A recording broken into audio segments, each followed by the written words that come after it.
Hello lovely people, how are you all doing today? I hope you are well. I am. I'm actually gonna cheers you in a second. Actually, let's start with the cheers because I was sent a really lovely gift in the post. I don't know who it was from, there was no label. Came in this box and it contained 8 tins like this one. This is one I'm going to have. It's from this company called Flawsome, like awesome with a flaw. So yeah, Flawsome, it's basically it's fruit that's not good enough to be sold whole as fruit.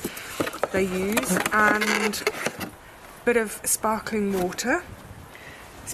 It's a bit blustery this morning. Let me put that down there. A bit of sparkling water, and that's pretty much it. So gorgeous flavours. It's all apple and something. So that was a selection box of 8 tins. I had apple and sour cherry, that was that one, apple and strawberry, apple and rhubarb, and today I'm going to have sweet and sour apple. It's just a really lovely, refreshing drink. The box is empty because they're in the fridge. I've tried one of everything so far. I think apple and sour cherry is my favourite. So anyway, cheers lovelies.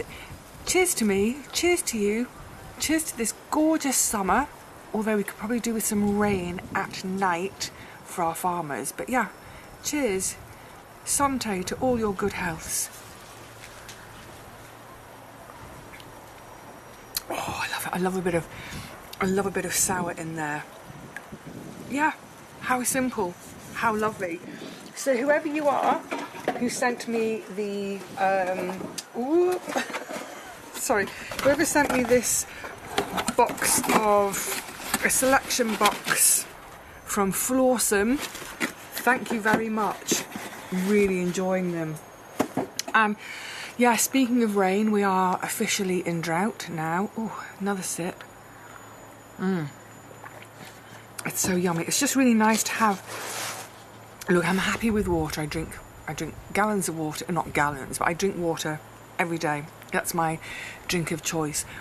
But sometimes I've had a couple of these in the evening, sort of 7:30, 8, just after supper. Just come and sit out in the last bit of sunshine, have one of these. Ooh, it's lovely, rather than say a glass of wine or something. It's been really lovely. Yeah, we are officially in drought.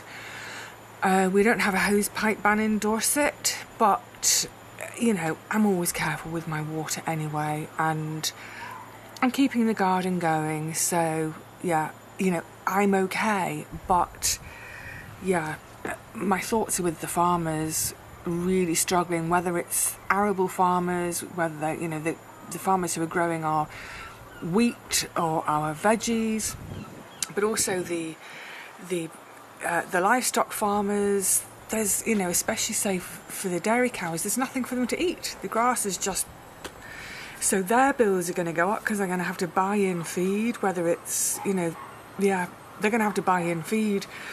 So yeah, thought for them, thought for, yeah, all farmers.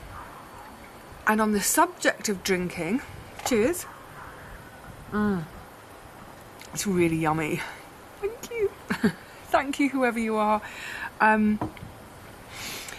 I was sitting down by the sea. Why had I gone down? I can't remember. I'd gone into town. It's like 2 meters away. I'd gone to the post office. That's probably what it was. Gone to the post office, do my errands. Oh, I'd gone to get some documents printed, all that kind of palaver. It was all a bit of a palaver, so I thought, right, I just need a time out. I'm just going to go and sit by the sea, not on the beach end, sort of, you know, on the sort of the quay end. Just sitting there, letting my mind wander, jettisoning all the nonsense from my mind. And I was just watching all the different gulls. Our main gulls here, we are mostly herring gulls. We've got a few of the, what are they called? What are the big ones called? Are they called big gulls? I can't remember now. Black-backed, is it black-backed gulls? The really big ones. And then also the little black-headed gulls, sweet little things. Just watching, and they were all sort of bobbing on the water, washing, preening, and having their little drinks. And there's a couple of areas where a couple of our streams outlet into the sea, and they often gather there.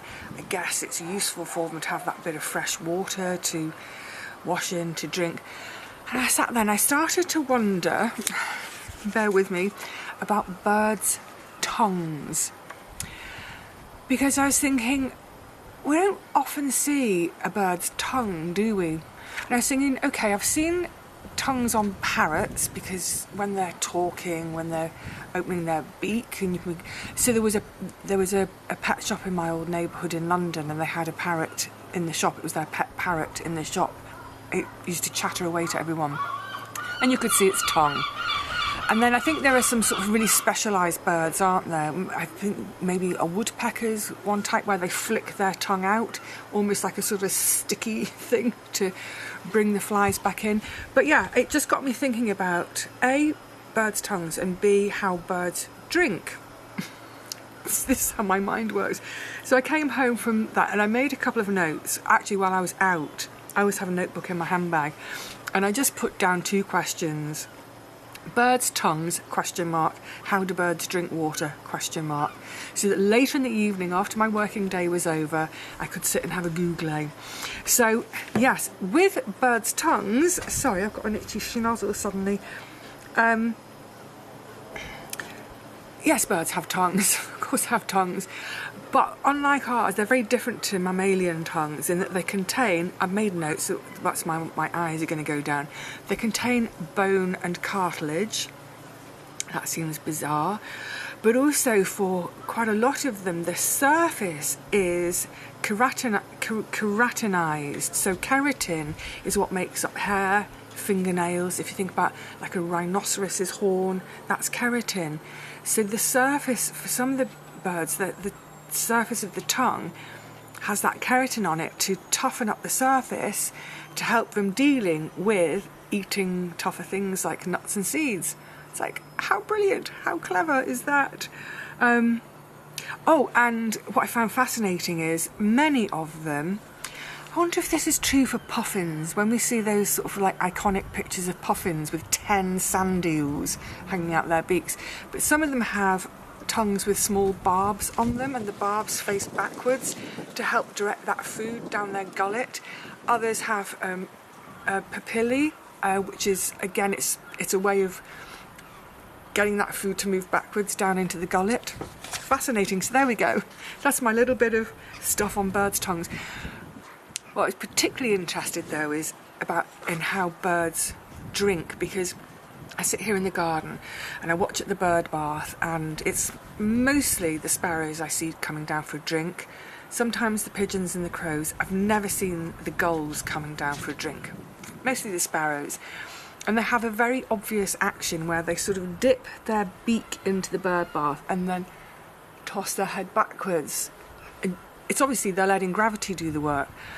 So I thought, yeah, well, obviously, different birds have different bill shapes and etc., etc. So how do they all manage? So yes, a lot of our garden birds, our British songbirds, that's how they drink, is dip the beak in, throw the head back and let gravity take the water down in their gullet. This is fab. Pigeons and doves have a specially adapted set of muscles with both the tongue, the throat, so they will put their beak in and they do almost a sucking action, so they suck the water up sort of like a straw. That's very clever. How wonderful. Now seagulls, so this is another thing that I was thinking, because I watch them so much down there, and like I said, there are freshwater outlets where the brook empties out into the sea, but it's really low in water at the moment, as you can imagine. What I didn't know is that seagulls, many seabirds, albatrosses too, they have a salt gland, so that they can drink the salt water, and this salt gland helps them to excrete the excess salt, so they don't have to. So if they're miles and miles and miles from land, they can still carry on doing their business out at sea, without having to worry to get back to land to drink fresh water. They can drink the seawater. The salt gland helps them to excrete that excess salt, so they're fine. Isn't the natural world amazing? And swifts. I'm going to come on to talking about swifts a bit later. I'll talk about it now. So swifts, I mean, I think we've probably all seen many times birds like swifts, swallows, martins in particular, because they live their life on the wing. They never come to ground. They will go into their nesting holes, but they don't come to ground. How do they drink? And we've seen it, haven't we? And it's a wonderful sight to see when they come in, then they suddenly come really low above, whether it's a river or a lake or a pond, and they just scoop up a couple of drops of water and skim off into the air again. So that's how they're doing it. They're just coming really low, just having a little skim over the water, a little droplet. Done. Bob's your uncle. So, mentioning the swifts, this is really lovely. Hang on, another little slurp of this.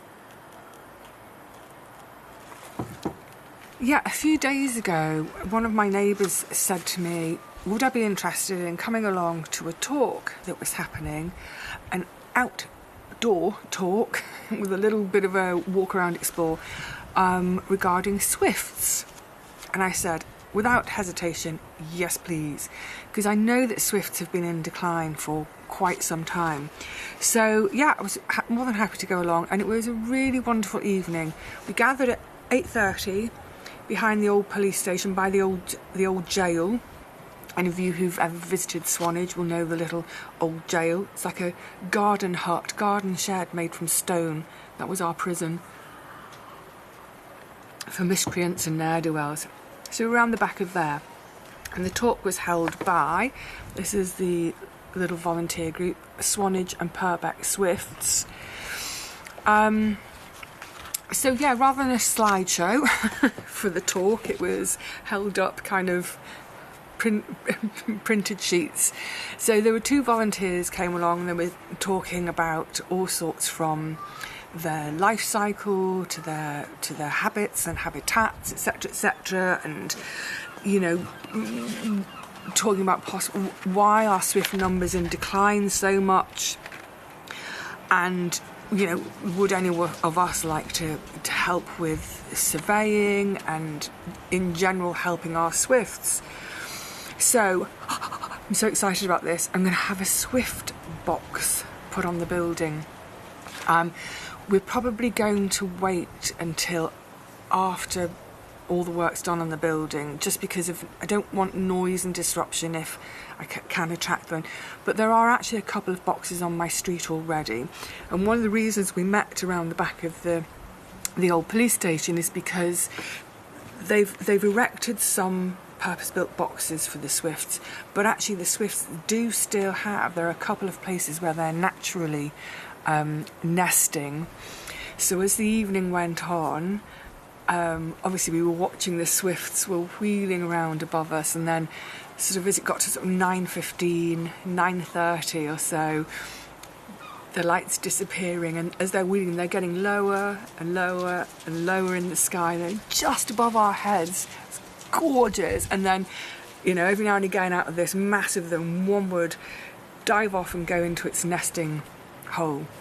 So yeah, it stood there. I don't know, there must be about maybe 10 of us, these grown adults all going, oh, I saw one, going into its nesting box. So yeah, it was a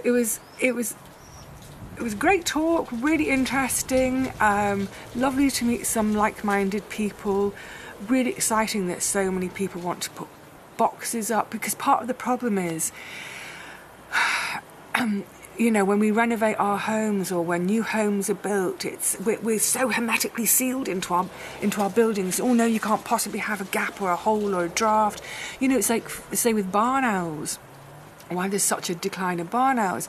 Because we're converting all these beautiful old farm outbuildings where they could roost and nest. We're converting them into homes which are hermetically sealed. I think the guy was saying that in Scotland they introduced a new law. It hasn't happened in England, but I believe it was on the agenda, on Starmer's agenda. I don't know. Anyway, this isn't a party political thing, but all new homes have to be built with at least one Swift brick. If you've never... I wonder if there's one in the booklet to show a Swift brick. No, there isn't, but he showed us a picture of them. Amazing. So it looks like a normal brick that you would build as part of the house, but it's actually hollowed out with a little hole in it so the Swifts can get in. So the structural integrity of the building isn't compromised at all. Your building is all sealed, so inside it's nice and warm in winter and hopefully cooler in the summer, whatever, but the Swifts can still nest there. I think what a great idea. Just one brick in each building. Fantastic. So I don't know if you'll be able to make out, but those are a couple of the boxes that we were looking up at, but actually the Swifts were over here getting in under the rafters there. So yeah, I mentioned, so I think, how many people from my street went? We're only a little street, but there are about 5 or 6 of us who are saying yes please. One of my neighbours already has hers in place. I think she's had it for about a couple of years. It hasn't been used yet, so now they're using a little calling device. So every now and again it's like, oh, I can hear Swifts. It's actually a recording, but it's hoping to attract them in. Anyway, so I said to the chap, yeah, I'd really like to have one of the boxes. At the moment, there are some available free because someone had made a large donation to the organisation. So this is part of a sort of a UK-wide. I'll tell you about mine in a sec, but let me tell you about the UK if you want to look up. If you go to, well, www.swift-conservation.org.uk. I'll put that up there quickly. You can do a... Oh, will my camera be able to focus? There we go. I'm going to do a screen grab. Yeah, so there was a donation to the charity, the group, and with that they've been able to commission the building of a load of boxes. So yeah, so I said to the guy, I'd really love to have a box. What we'd love to have is Swift Street, so that every house on the street has a Swift box, at least one. But I explained about, you know, the roof and building works, and maybe we'd better to have it done afterwards. But he said, actually, of all the properties on your street, he said, I'm going to make yours a priority, because when they first surveyed the area, mine was the only building with a natural Swift nest. I think it's gone by now, but it was the only one in the whole area. It's fantastic. I mean, I'm not surprised. Derelict roof and everything. So yeah, I'm really excited to get a Swift box. I mean, it's, I don't know, is that might be bonkers to be excited over something like that, but you know, I love nature. I'm fascinated by nature, and if there's something I can do to help, which is no inconvenience to me, it's not even going to cost me anything, and also with the whole roof thing, is when that happens, right towards the end of getting it done, whilst the scaffolding's still up, so it's a good, safe way for them to get right to the top of, you know, to the top of the roof to put this thing up there. You know, wrap it all up neatly with a bow. Job's done. Leave it alone. Let them come. If you build it, I'm just looking, massive bumblebees just come into the garden. Yeah, if you build it, they will come. So yeah, and like I said, lovely to meet some like-minded people. Happy days. Oh. One slightly less happy thing.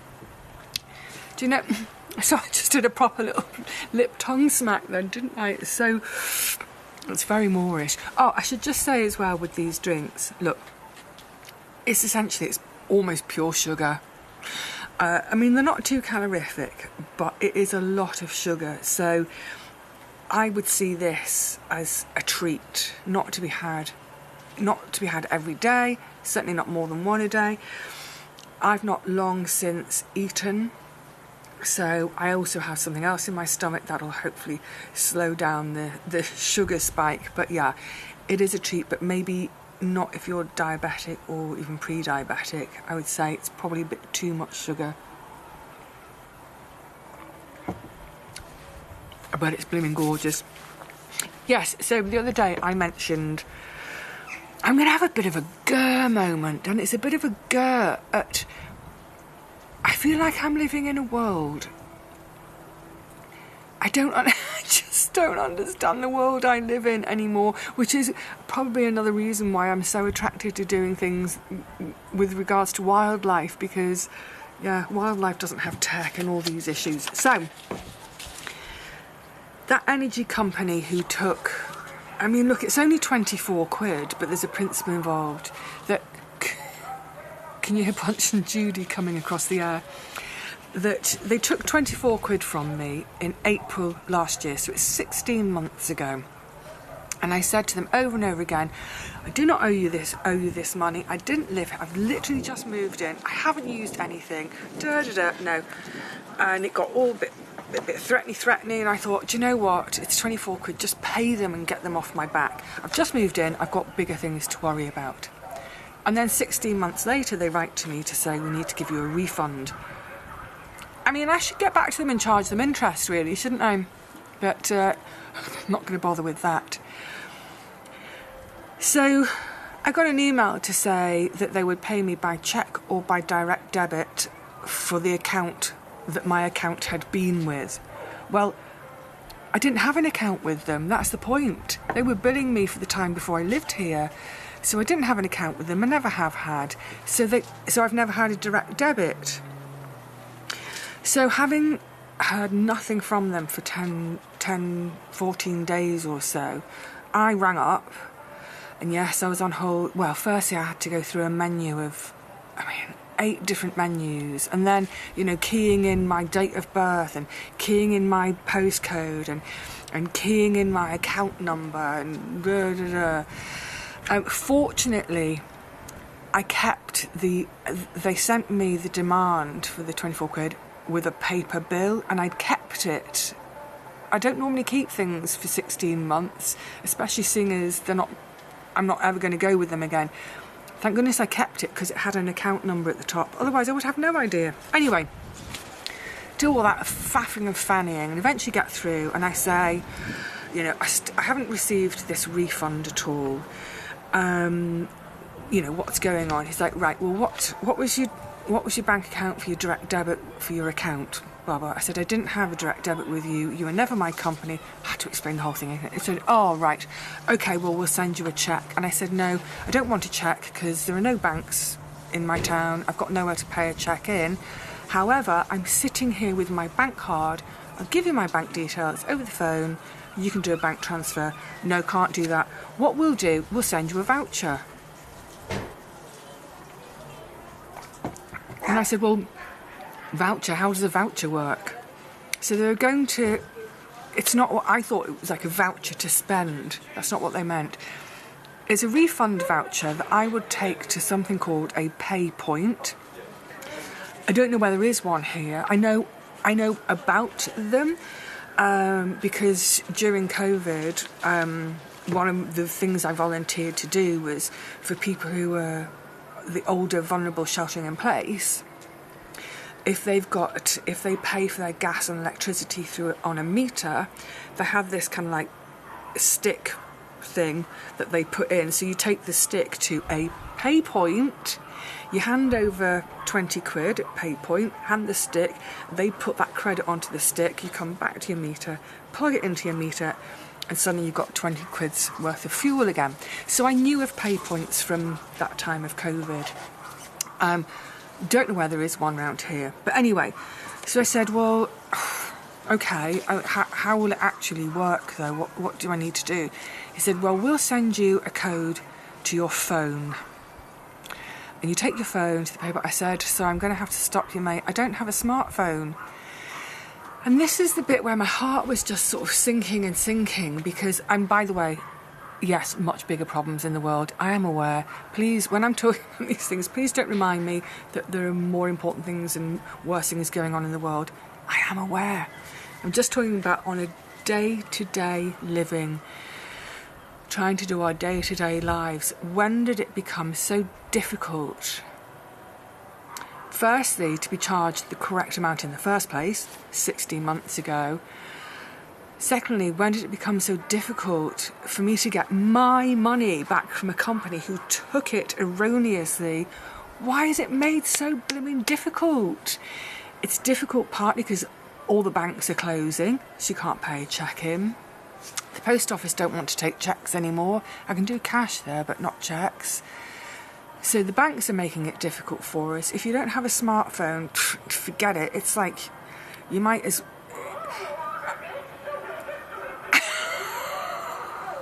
That's what Mr. Punch thinks of it. It sounds really loud, doesn't it? Yeah, it's just...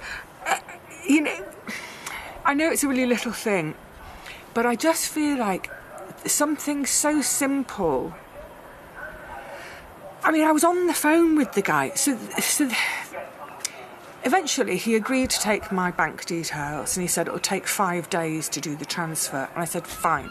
So I gave him the details, bank account sort number, and then we hung up and end of conversation. 10 minutes later I got an email to acknowledge the phone call and everything that had gone. I thought, oh, this is really good. He's acknowledging it and what they're going to do. Gets to the bottom for the details in my bank account. He's taken down the sort code completely wrong. It's like 0001. No sort code starts 00. What's he done? So I had to email back to say, you've taken this down wrong, here are the correct numbers, and here I am. This is another week later or so. Still haven't had a refund, haven't heard back from them. So I think I'm going to have to get on the phone again. And so this is my big grumble about life at the moment, that doing the most simple, boring, mundane task can end up taking days. Not days in terms of, 40 hours, but it's like one set of stuff is done one day, and a week later back on the phone, back on emails, then a week later having to chase it up again.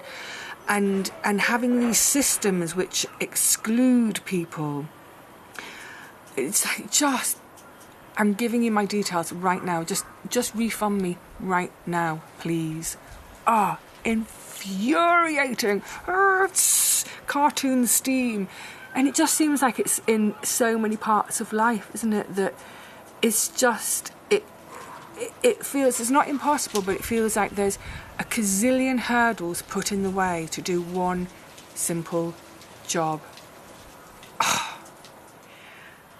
Okay, now I've had my rant, let me end on something really, really, really lovely. I'm reading a book. Gosh, I'm galloping through it. I'm about 2/3 of the way through. Picked it up 2 nights ago. I'm definitely going to put this in my shop because I'm sure one of you will love it too. I'm reading Stanley Tucci's Taste, My Life, My Life Through Food. Oh, it's gorgeous. I mean, I don't know what it is about Stanley Tucci. I adore this man. Never met him, don't know him, of course I don't. He's so sexy. He oozes this gorgeous sexiness. Anyway, enough of that. Calm down, Vivi. So this is what it says on the tin. It's sorry. Let me get rid of that. It's a memoir of his life, but it's sort of all through sort of food memories. So we go right back to the early 60s, to his very, very little childhood, his mum's cooking. So I should say, for those of you who don't know, his family are Italian. His grandparents were the immigrants, so his mum and his dad were first generation born in the States. He's second generation born, so he's American as well, American Italian. It's such a delicious book. Where to start with it? My overwhelming feeling from it is it's such a lovely, lovely, warm book. It's so full of warmth. It's sort of the warmth towards his family, both from when he was a little kid, you know, his sisters, his mum and dad, grandparents, that warmth to, he's been married twice, his first wife died young, but that warmth to both his wives and his kids, it's what I'm I wrote words down because I knew I'd get tongue-tied trying to talk about it because I'm loving it so much. I wrote warm, so warm. It's funny, it's gentle, it's kind, it's full of nostalgia. So, for instance, he lives in Britain now. His wife is British, so they're based here most of the time. But there are some things which are sort of American kids stuff from the 60s and 70s, which I didn't know. They went over my head, but I could imagine what he was talking about, like sort of little desserts, ready-made desserts that went into a lunch box, a school lunch box, TV shows from that time, TV dinners. This is lots and lots of sort of nostalgia. It's mostly about food, the whole thing, but other bits too. I loved all the nostalgia. But the big thing is, this book is just oozing with love. And it's love for family, love for his sort of cultural heritage, his roots, love for the food. It's just such a thoroughly charming book. All the way through that I'm reading it so far, I'm kind of seeing him as Mr. Julia Child, though. So if you've seen the film Julie and Julia, as I know many of you have, he plays Julia Child's husband brilliantly. I'm at Paul Child. I kept sort of seeing him in my mind as that, and obviously with that film being so much, I mean, the whole film is about food. It kind of all becomes intertwined in the most delicious way. There are a few recipes throughout. They're mostly pretty simple ones. It's getting blustery bits of paper threatening to fly everywhere. There's a lot of, most of them are pretty simple, but it's his family's traditional recipes, or this is the recipe his mum made, and he now makes it. As we're going through, I haven't finished it, but I know I'm going to carry on loving it. He's talking about his early life as an actor and some of the little hole-in-the-wall eateries he would go to in Manhattan when he only had a few, couple of dollars to eat with, and the whole Italian restaurant scene over there. There's a wonderful family trip back to where the family, I think it's Calabria.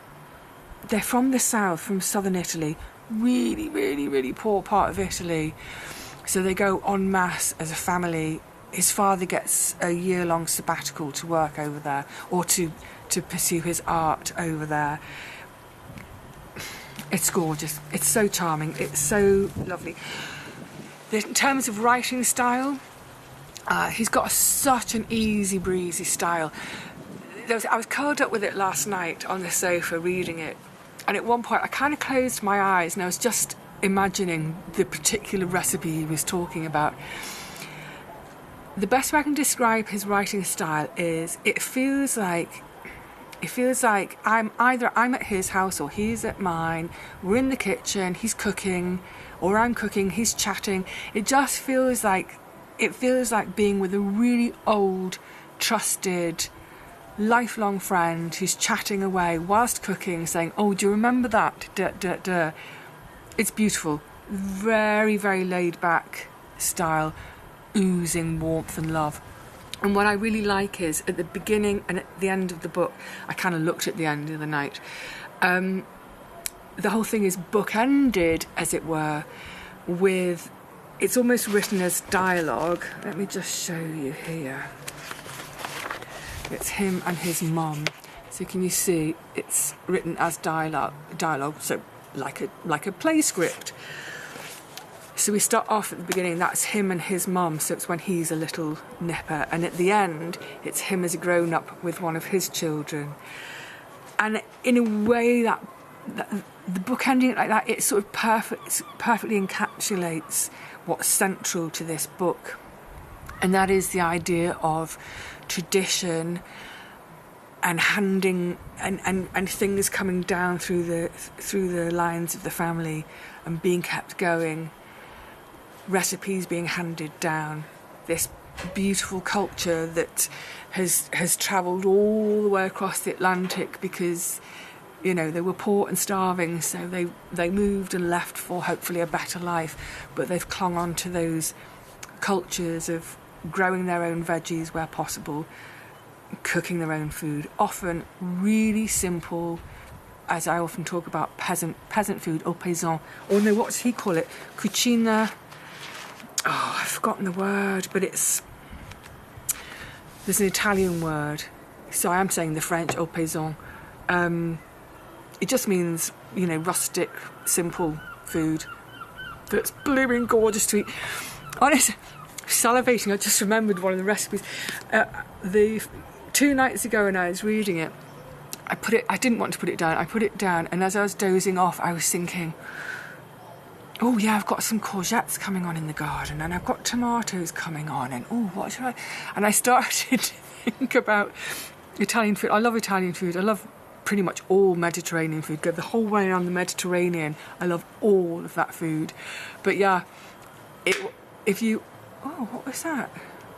Sounds like a seed popped of some sort. Sorry, that's just distracted me. Yeah, it will make you fantasize about food reading this book. Anyway, as you can tell, it's a highly recommended from me. An absolutely gorgeous read. I'm thoroughly absorbed by it. I want to carry on reading right now, but I've got work to do, so it'll have to wait until bedtime. But I've got a feeling I might stay up a little bit late tonight to finish it, because it's lovely. All right, lovelies, talking of finishing, that's it. I'm going to finish now. Not sure where we're at in terms of when you will see each other next. It might be in the kitchen, it might be in the garden, might be might be with my friends, the busy bees. It'll be something. Anyway, until then, happy cooking, happy Swift watching. Oh, also, just to say, before I go, with the Swifts, there is a site. Is it Action for... Oh, yes. There's an app. It's a citizen science project. It's an app. I'm going to see if I can do it on my computer. But it's through the RSPB's Swift Mapper. So if you see swifts, not nesting necessarily, not going into nests, but even if you just see them above you in your garden, go to Swift Mapper and let them know. Just make a note that you've seen them, because you know, it's just helping to build a picture of where are they surviving, where are they managing, is it somewhere where we can add more boxes, etc. Why are they in that area and not other areas? What's going on in the area where they are that's not going on somewhere else? It just helps to build those pictures to help to plan future things in order to help our gorgeous swifts. Anyway, right, that's it. I'm going to be swiftly going off to the kitchen. I'm going to start thinking about my next meal, because that book really is, oh yeah, it's really got me, my food juices flowing, waffling. I'll see you all again really soon. Until then, please just look after yourselves and enjoy the summer if you can. Until the next one, cheerio.